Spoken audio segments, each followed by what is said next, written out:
Cities After is a bi-monthly podcast about the future of cities. Grounded in our daily urban struggles, it is part dystopian and part utopian. My intention is to entice your civic imagination into action, because we know that a more just and sustainable urban future is possible. This is Miguel Robles-Duran, and I dare you to imagine our cities after. COVID, global warming, gentrification, exploitation, homelessness, racism, colonialism, patriarchy, hunger, police brutality, pillaging, private property. Capitalism. This podcast is made possible by Democracy at Work. For today's episode, I invited Professor Pelin Tan to have a conversation about the crisis of architecture and urban-related design disciplines. Pelin Tan is a professor of sociology, art, and architecture history at the Fine Arts Academy of Batman University in Turkey.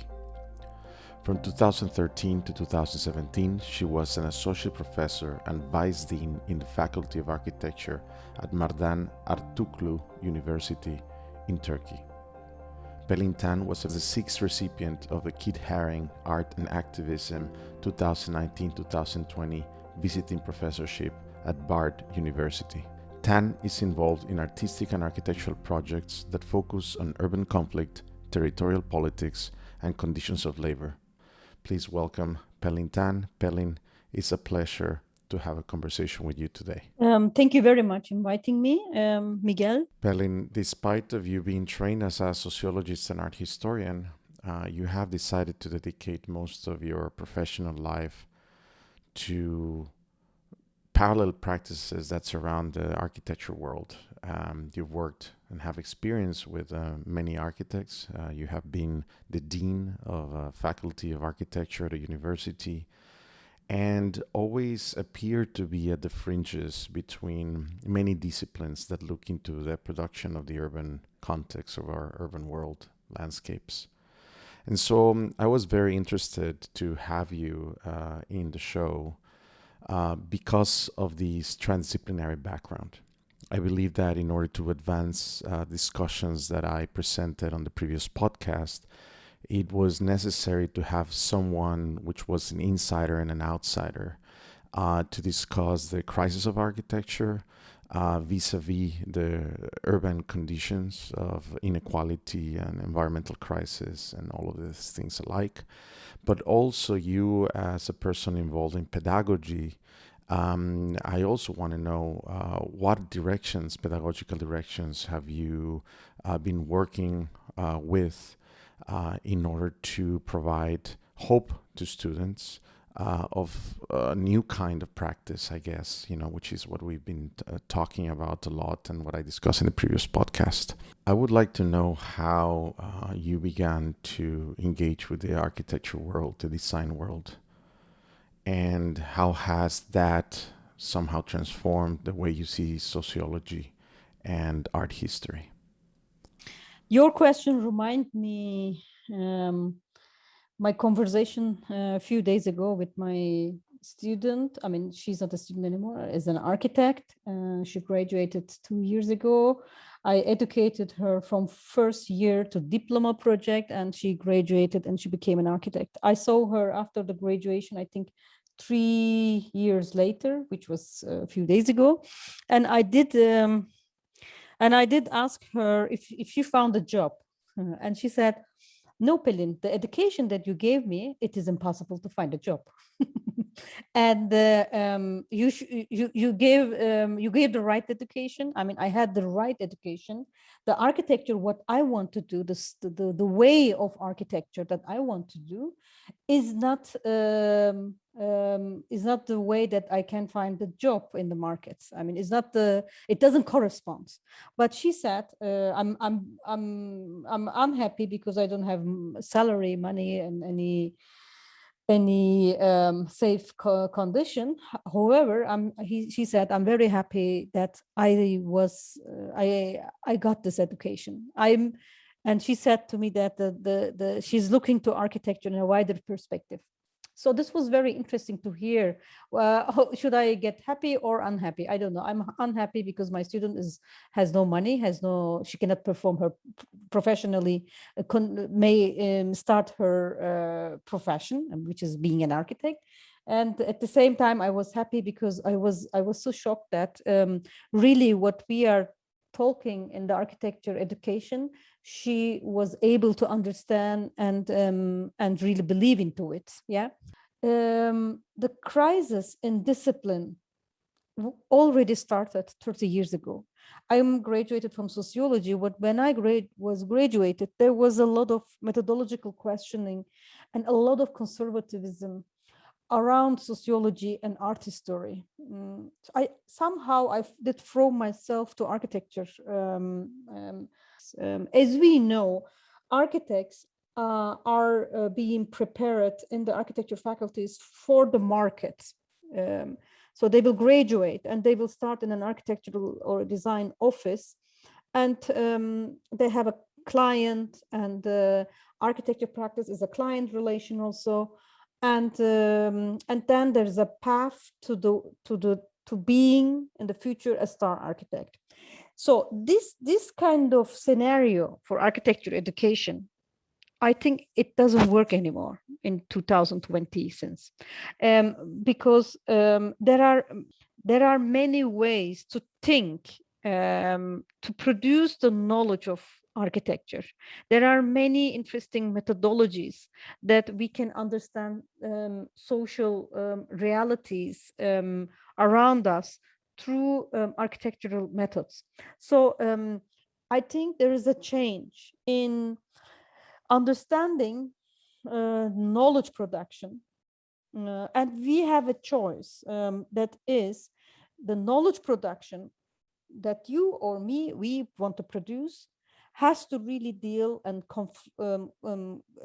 face with the social issues for social justice, urban justice, what is going on in the urban streets. And this is a kind of decision that the definition of knowledge production in many disciplines, not only in architecture, is questioning already the methodology and the ethics of knowledge production for last 20 years. I think we are in an age to decide what kind of knowledge we want to produce. We all are aware of that. And at this point, architecture discipline itself was already questioning itself. Are we going to produce architecture for the mainstream market and neoliberal cities? Or we want to speak through architecture, we want to speak through the representation of design, but we want to produce a social knowledge. Yeah, so this is the separation I will see. And architectural knowledge and representation, for me, I believe, can be a public truth, can create a public truth. This is why I'm interested. I'm interested as architects as a social actor. How an architect can negotiate, can write the protocols, can fight for the right to the city, in relation, in convincing administrative bodies of the city and government. So it could be an important social actor. And in some cases, in some cities, we see that how such actors are really influential, and who can show through architectural methodologies like mapping and visualization and so on, what is going on in the city, in the public space. Mainstream star architect tradition from 20th century doesn't really work anymore. Yeah, I follow you and completely agree in this sort of direction that you have taken. But one of the things that I hear that this kind of architect, or this new educated architect, especially as your student, that you were talking at the beginning, people and the disciplinary apparatus continue to refer to them as actually not being architects, right? As being something else. So I guess the question for you is, are we still talking about architecture, or are we able yet to name it as a different kind of practice, right? In which someone that is disciplinary educated, someone that has the money, first of all, to go to university, the time to go to university, is only able to do? Or are we talking about something more expansive? And if so, are we continue to call it architecture or not? Yeah, no, totally, I agree. Maybe in 10 years and 20 years, we will maybe would not call them architect anymore, but maybe a different title. The funny thing is that most of the architects who are very involved with social issues and urban activism, non-governmental organization, and they are sometimes refuge in art. I mean, they defining, they say that they are not architect, but artists. They feel a little bit reluctant. They feel a little bit afraid to call themselves architect.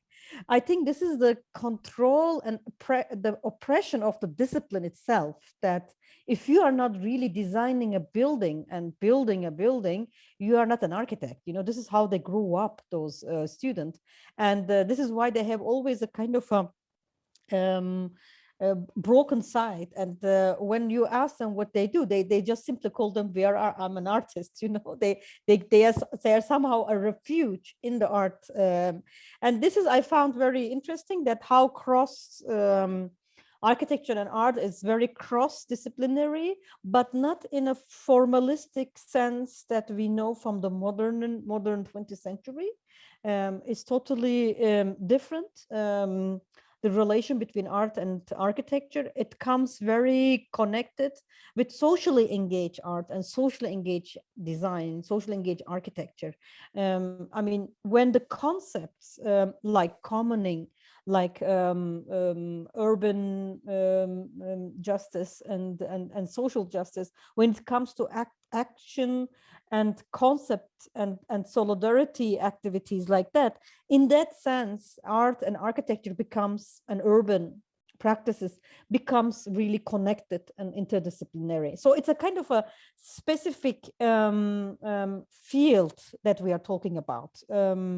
And I wouldn't mind that architects will, I mean, I want to say something very funny. In Turkey, we have not architects, we have müteahhit. Müteahhit is an Arabic word, and in Turkey it is the person who has the money and built the buildings. Yeah, and they hire the designer and architects, and sometimes they just get the signature. Architects has to design the plan, the plan of the building. And then the müteahhit, the person goes and builds and put the money.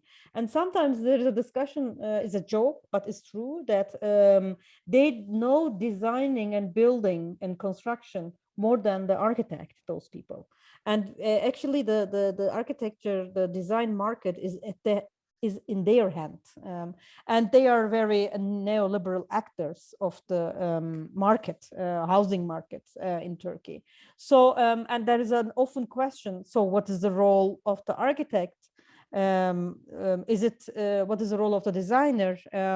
If müteahhit is building and even making it himself, everything, I think also soon with the technology and this kind of neoliberal actors in housing market and planning in general, larger scale planning, maybe the architects wouldn't be needed anymore. It will be just I mean, even now they just need the architect for the signature of the plan of the house or the plan of the building. Otherwise, that's they very build interesting. themselves. Yeah, is interesting, isn't it? I mean, the technology and how know-how practices already producing actors in the neoliberal housing market, that they go and build themselves, put the money and the construction site. As you know, the architects, they have to work in the construction site, but in the construction site there are workshop people. we call it usta in Turkish, means master. They know better than construct a room and house than the architect, you know. And sometimes the students, they're learning from them. Very strangely, the Yeah, so practice, you know. it's very interesting because you're beginning to frame, the next perhaps 10, 20 years. One hand, two types of actors working on the built environment. One, you say these neoliberal actors that would be just for the money and they know how to build and so on, right? And that's something that we see that it's happening. I mean, perhaps not in the West where there's so much regulation still in the built environment, right? That it needs to have to pass through some kind of professional accreditation and process, right? But in the majority of the world, that's very clearly the issue, right? Where there's some developers, basically, I would call them developers, that just need the signature of the architect to develop. And to a certain extent, I can see that also here in New York and so on. A developer has an idea, gets an architect to sign for it, and that's it, right? So we have one kind of let's say builder of the physical environment that is going there. On the other hand, you also started to mention a type of builder that you have been very interested in, and that we share a lot in that interest, which is the citizen architect, right? The self-builder, in which it's another sort of manifestation of the non-necessity of the figure of the architect in the future, right? Where a lot of people are just taking building or their own environment by their own, I mean, or by their community groups and so on. Yeah. And that also creates a very interesting separation from the classical knowledge that the discipline of Yes. architecture Yeah. brings. Yeah. Right? What has been your experience from the side of the citizen architect? Especially if, let's say, when you're working in Kurdistan or in different areas that you've been working in Palestine, etc. Yeah. It's very common here where I'm in the region where I am right now and so on. People are building the houses themselves. So it's architecture without architects, yeah. And I think this is a very common practice, and not many people, when they're building something, except a bigger, larger building complex, they don't need architect for that.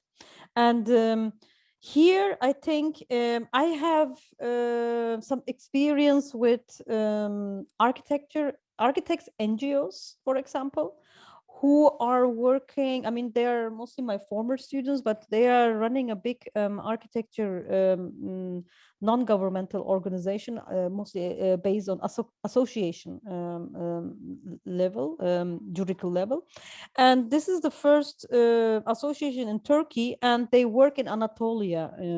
And they are not building for the people, you know.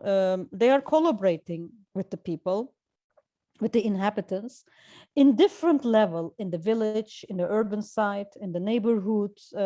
It depends on they're receiving call, they're receiving help, asking for help, and they go and they work. And this kind of practice I can define as citizen architecture or something, because here it's not about practically building, choosing the material, and defining the design protocol. It's not only that. It's a kind of a flow about knowledge and about the site, how to live together. Yeah, it's a kind of has a focused local practice, but in a very philosophical way. Such practices are bringing a lot of discussion about how to live together, you know. I mean, one example I want to give, there is a village near my hometown in the west coast of Turkey that is famous for olive trees, and the government wanted to remove the village and the olive trees because they want to establish a nuclear central, I think, thermal central station. And the villagers, especially the women, they started demonstration and resistance movement. And the architects, this Architecture for All, I mean, is this title of the association, they went there and they helped during the process of resistance, and they collaborated with the women. There were few buildings, like a school that was not used. They transformed the people together, the school space. They created olive oil, soap places, and so on. I mean, some kind of product that they can produce, the villagers, and sell. I mean, this was some kind of many little project, but they transformed some buildings together. And this collaboration, which was about maybe looking in a simple way, renovating spaces, redesigning spaces that is unused, and so on, and creating together a kind of a share of knowledge. Yeah, but the most important, what was it, is that it's kind of a contribution to the solidarity of the demonstration, which the village, the peasant woman won in the court later. Even in big city like Istanbul, even in a small city, you deal with the same problems. That is a harsh capitalism, that the bureaucrats and governors and developers are in the same pot of corruption, you know, and there is no reach that the citizens can create, probably with architects together or themselves, a citizen architecture, but still to sustain, to control the urbanization, the urban space, the public space by the citizen. It needs a lot of way to go, I think. So this is a kind of a successful, let's say, an example, and this is one part that is interesting, that architecture knowledge comes together. I don't want to say it's like aiding or humanitarian aid or this kind of thing. I'm totally against this kind of practice. I'm not talking about that, but this is about how with your own knowledge and practice you can contribute a solidarity movement. Yeah, and how architect and as a social actor can be really an important actor in such a process. Yeah, I think what you're mentioning is something that has become very common also in things I say, which is the blurring of disciplinary lines at the service of groups, of communities that actually require that solidarity. No? And in some way, what your knowledge is becomes useful, right, for those solidarity movements and so forth.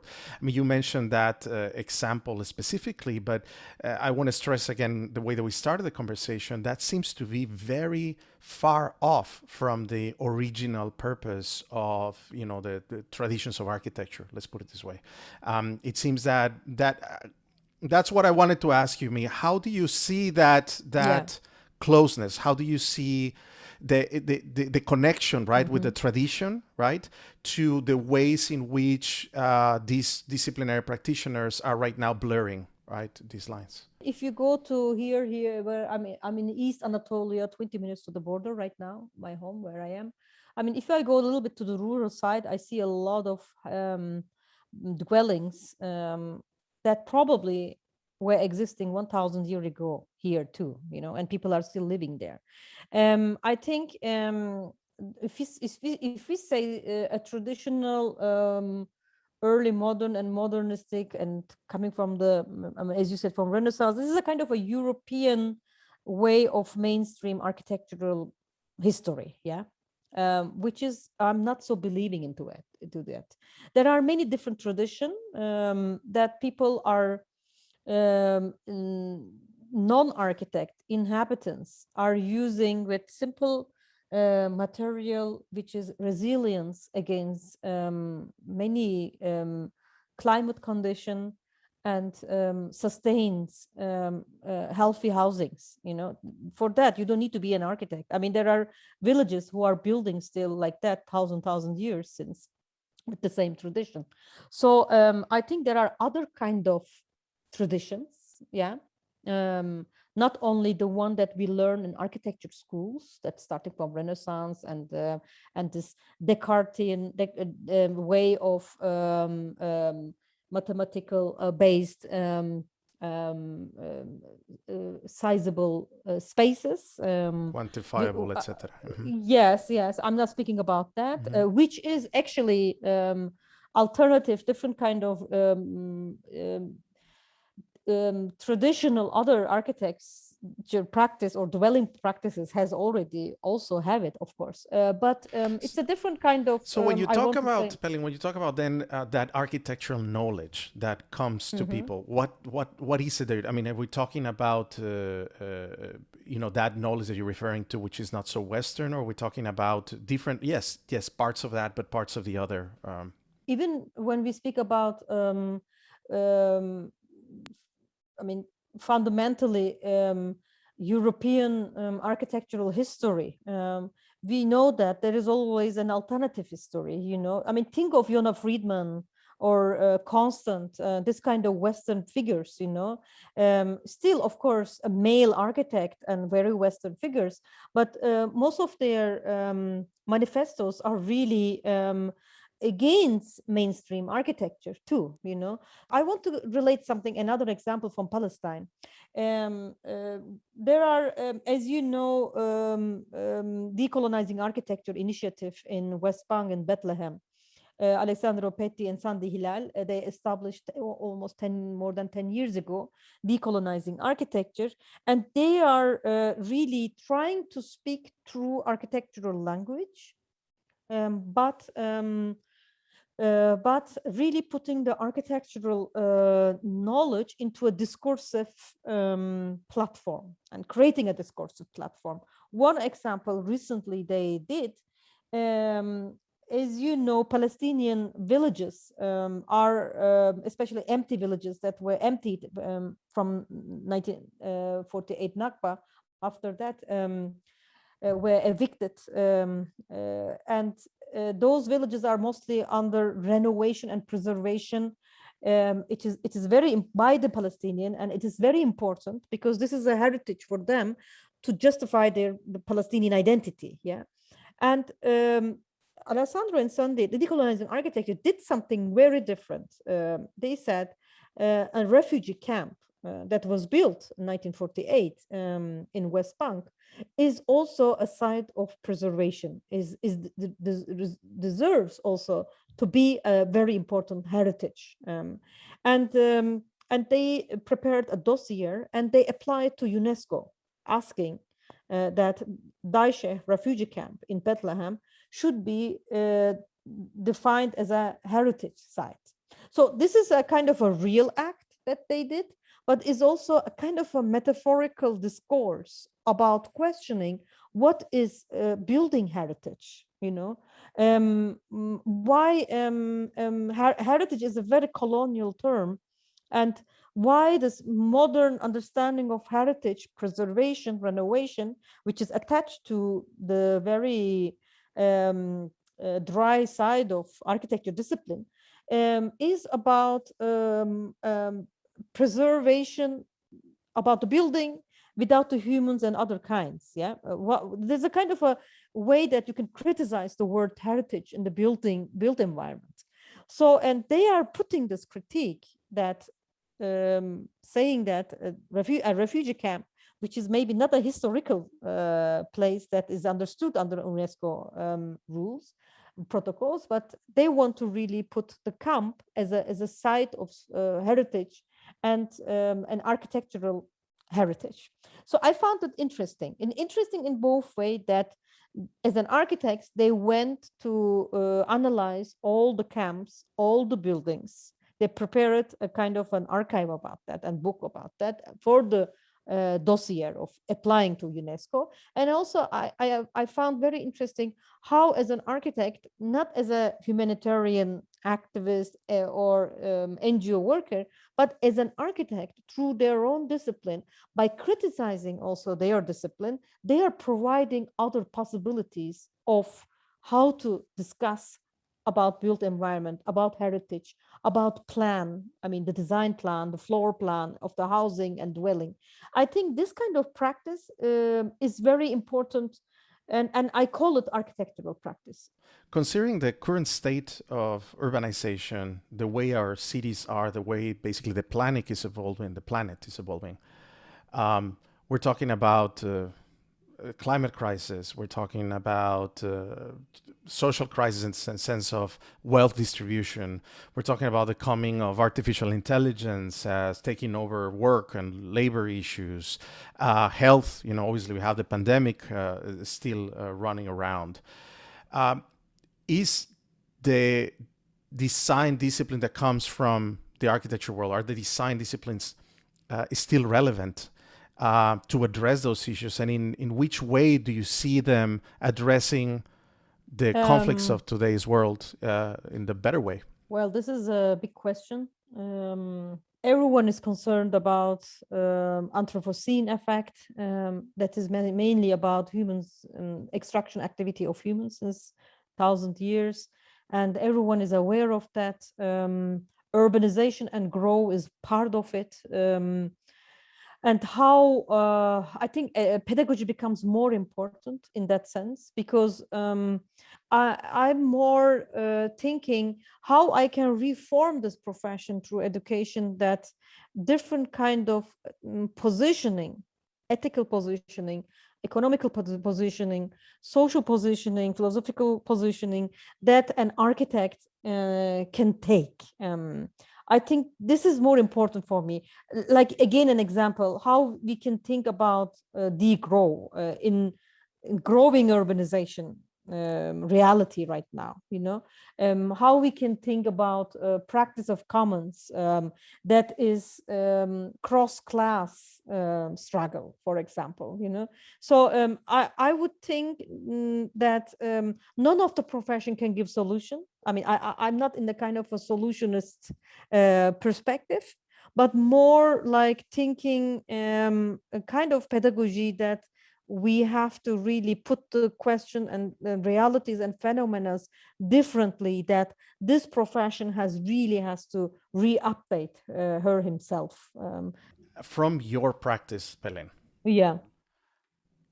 what would be your utopia in the coming 10, 15, 20 years? Not your dystopia, because we know there's many of those. There's many dystopia. Yeah, but what is your utopia? I wrote a fiction theory, Miguel, for the Russian pavilion in Venice Biennial. They produced a kind of series of invites. They invited me, and they asked me to write about labor and utopia. And I wrote an utopia, a science fiction.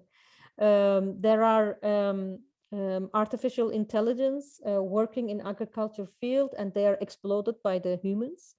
And one day they resist and they rebel, and they organize. They steal the whole seed bank and the beehives, and they escape, and they go and build a communist city.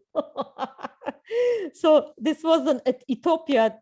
So the utopia was about utopia of being with other creating other kinships. This was my utopia, not to leave everything to real humans. And this will happen, I think. That's a great way of ending this. Thank you very much, Pelin. Thank you very much for inviting. I hope to be talking with you more in the coming episodes. Thank you very much, Miguel. This was another episode of Cities After. Thank you for listening, and don't forget to subscribe.